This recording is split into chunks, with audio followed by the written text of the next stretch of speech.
Hablaremos hoy de presagios. Atención. Alguna vez en este mismo programa hemos hablado de las sortes virgilianas y de las suertes de los apóstoles, que eran unas formas de adivinación que consistían en poner el dedo en un libro al azar y señalar un párrafo y extraer de ese párrafo una iluminación de futuro. Vayan consiguiéndome un libro cualquiera, no importa cuál. Un libro. Dale, tráeme un libro que vamos a ahí hacer. hay. Ahí está. Por ejemplo, tomamos un libro cualquiera, el más estúpido que a usted se le ocurra.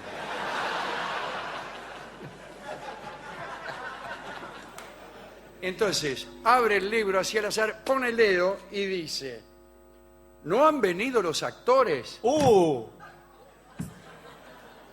Cosa de mandinga. Cosa de mandinga. Y entonces tenemos justamente una descripción de lo que está sucediendo aquí. No han venido los actores, han venido en cambio unos sustitutos, nosotros mismos, que venimos a sustituir a lo que en el teatro son los actores, etcétera, etcétera. Podemos hablar media hora, pero no queremos de esto. Bueno, así se adivinaba. Entonces decía, bueno, si no vinieron los actores, este teatro, bla, bla, bla, debe cambiar su conducción, por ejemplo. Claro. Dicen los opositores a los que conducen el teatro ahora. Pero eso no es un presagio. Un presagio es algo distinto. Es un mensaje que primero no se busca con el dedo y que en general parece hablar del futuro, al menos para el supersticioso. Son eventos no preparados, y que al suceder parecen anticipar otros. Usted ve que un cuervo se posa sobre una casa y de ese hecho infiere otro posterior, a saber, la desgracia que se va a cernir sobre las familias que habitan esa casa. O sea que hay que ser muy supersticioso para creer en los presagios. Las autoridades cristianas clásicas aseguraban y aseguran todavía hoy que no se debe atribuir un significado a cosas tales como el movimiento involuntario de una gamba, la tos de una persona, el encuentro con un animal, pero en realidad eran consejos clericales de los cuales muchos no hacían caso.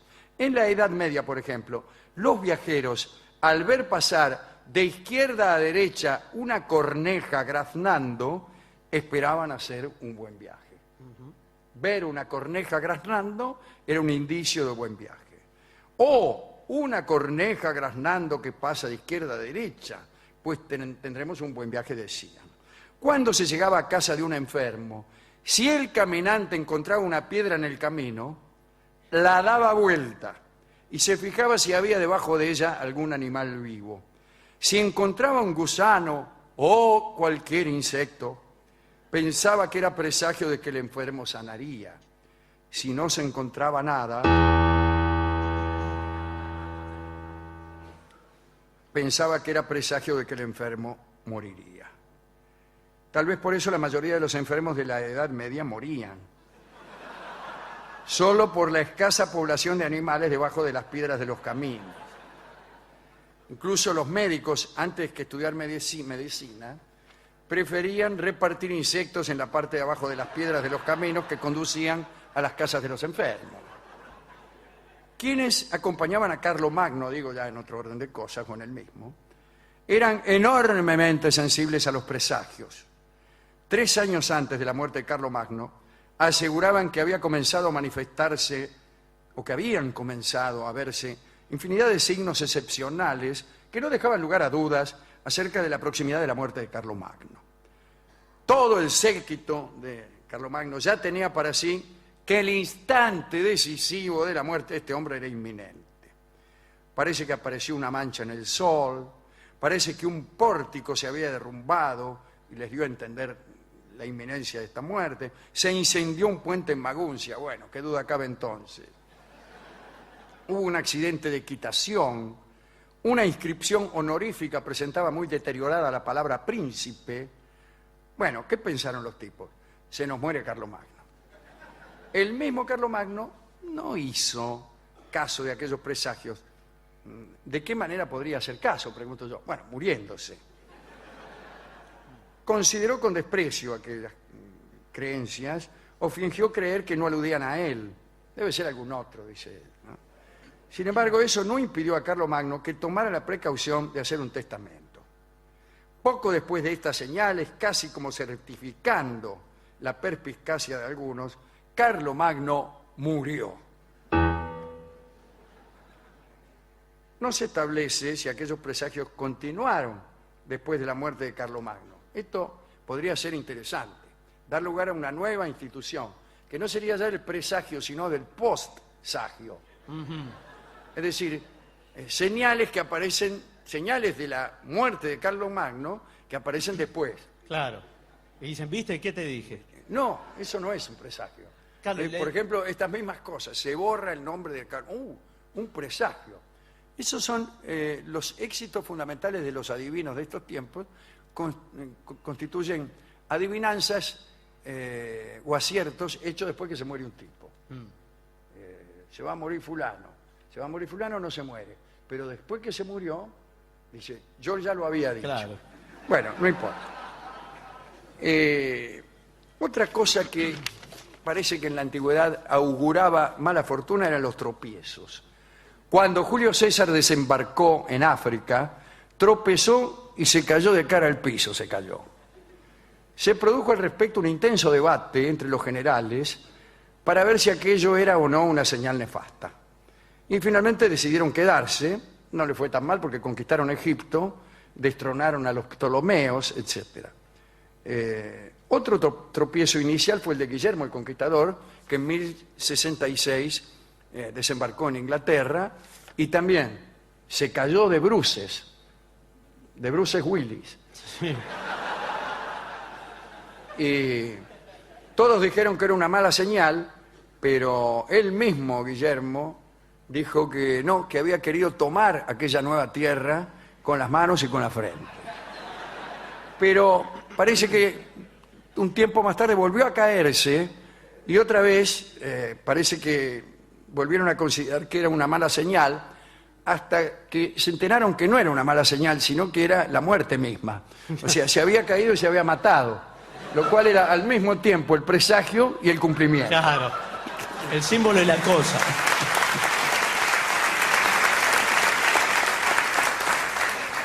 Bueno, en lo que nunca se sabe si han tenido razón estos tipos es en establecer una relación de causa-efecto entre la caída y la muerte. Tenían razón diciendo se va a morir, efectivamente se murió, pero hay que ver si se murió en virtud de la influencia de las caídas de un caballo sobre el futuro. Y sobre el futuro que no tiene directamente que ver con el caballo. ¿Hay una relación de causa-efecto entre un tipo que se cae del caballo y la caída de un imperio? Respuesta, no sé. De mal agüero era también que hubieran 13 personas en una reunión. Esta creencia se basaba, naturalmente, en las 13 personas que habían participado de la última cena, cuya, ulterioridad fue más bien tremenda, ¿no? Y estaba tan arraigada esta superstición que en París existía en el siglo XVII, incluso hasta el XIX, una institución llamada los 400, que eran unos caballeros que estaban a la noche, desde las 5 de la tarde hasta las 9 de la noche, arreglados y dispuestos para ir a cualquier cena en donde hubieran quedado 13. Entonces los llamabas a los tipos, los mandabas a buscar y le decían, mire muchachos, somos 13, mándeme uno. Y mandaban un 400, que era justamente el 14º. Eran personas de mucha experiencia, buena presentación, y se alquilaban un pequeño estipendio, vos ibas allí. Otra creencia era que el estornudo era presagio de muerte. Dicen que la costumbre de contestar al estornudo ajeno con un buen deseo, como por ejemplo salud, nació por lo siguiente. Estornudar fue alguna vez signo de enfermedad epidémica y mortal. Parece que en tiempos del pontificado de San Gregorio, el aire estaba lleno de una podredumbre tan nociva que el que estornudaba moría indefectiblemente, moría. Entonces el Papa estableció una forma de rezo que se aplicaba a las personas que estornudaban para prevenirlas de los efectos fatales. Pero hay otra historia rabínica que es mejor. Esta historia cuenta que Yahvé ordenó, poco después de la creación, que todo hombre vivo debía estornudar una vez en su vida y que en el mismo instante de ese estornudo su alma debía partir sin ninguna demora. Es decir, el que estornudaba se moría.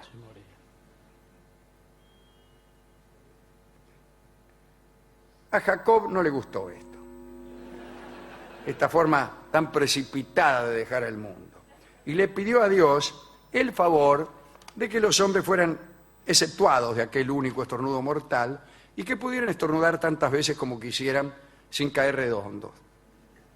El ruego fue oído y desde entonces las personas estornudan sin morir, salvo aquellas que por casualidad justamente mueran a la salida de un estornudo, que son las menos. Según algunos, entonces no fue Gregorio el que puso el deseo de salud ante el estornudo, sino que quedó instituida la costumbre ya desde los tiempos de Jacob, ¿no? Para terminar, digamos que Napoleón era un experto lector de presagios. Cuenta Constance, el mayordomo, que escribió un libro lindísimo, que Bonaparte cuidaba con celo extremo sus espejos que él trasladaba incluso en campaña, pero que eran cuidados con gran celo porque él creía que si se rompía un espejo, la desgracia caería sobre sus tropas. Bueno, un día también tenía tipos que salían a matar lechuzas, para que las lechuzas no le chistaran, no los lechuceara a las tropas. Venían 200.000 franceses para invadir Rusia y la lechuza...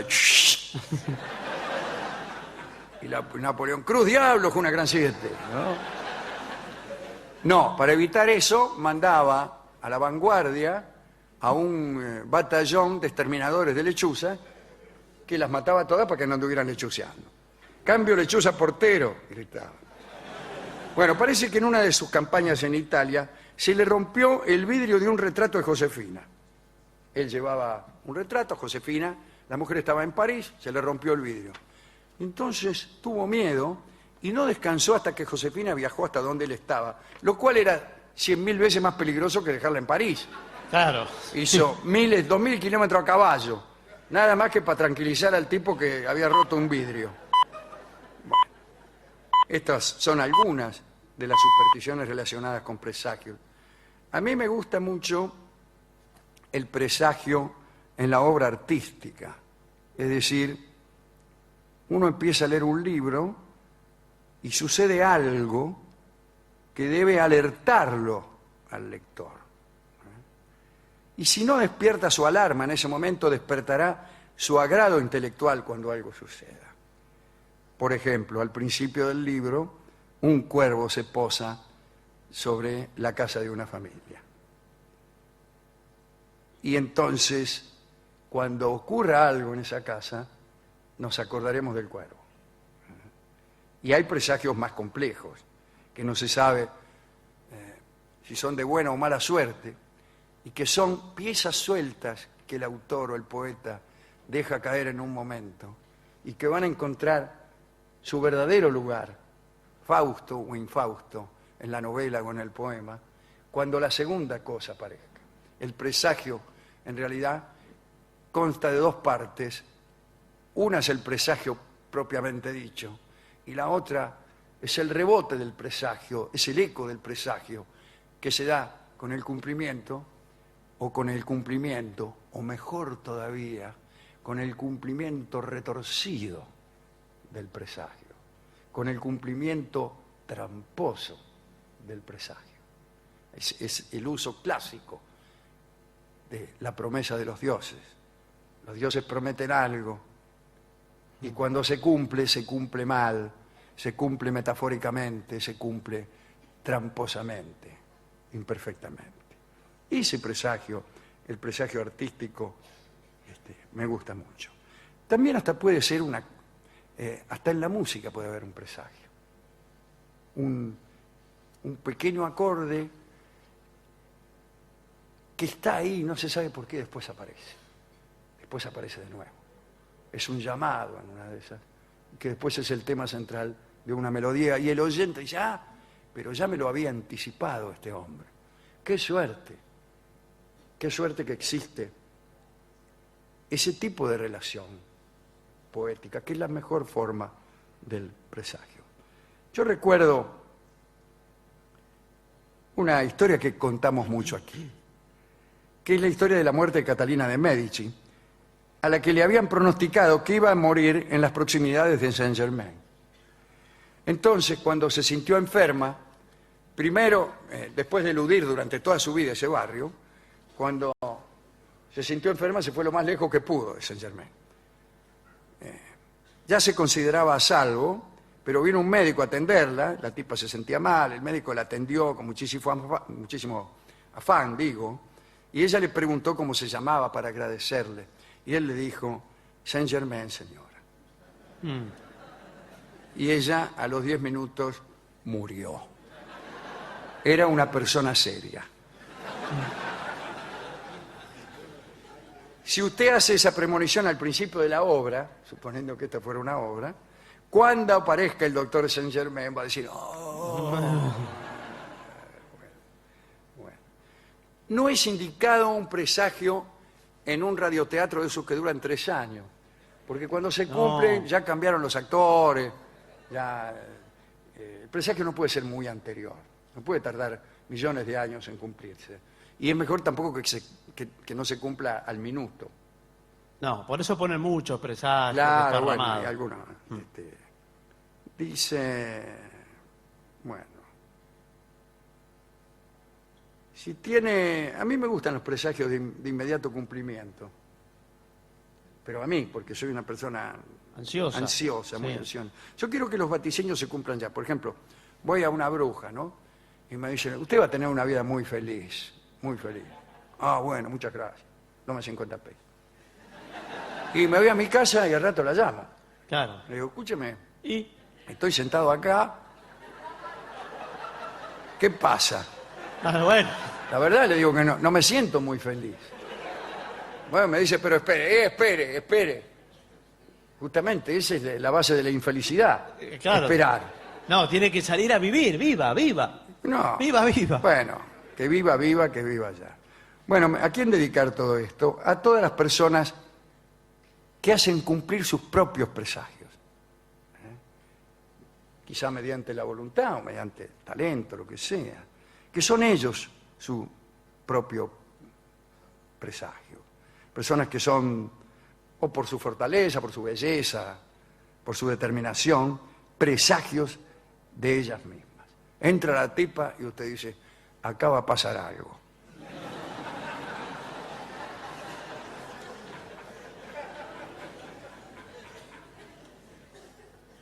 Yo he conocido muchas mujeres que eran presagio de ellas mismas. Y aparecían y era como si un cuervo se posara sobre el tejado de mi casa.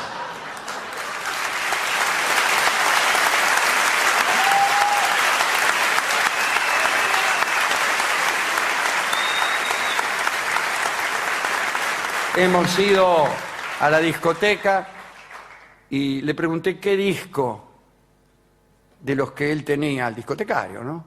Era también un presagio. Y me dijo, se llama Lo que vendrá. Muy bien. Y Lo que vendrá es un tango de Astor Piazzolla que escucharemos en una de las tantas versiones que Astor hizo de él. Algunas versiones que presagiaban otras.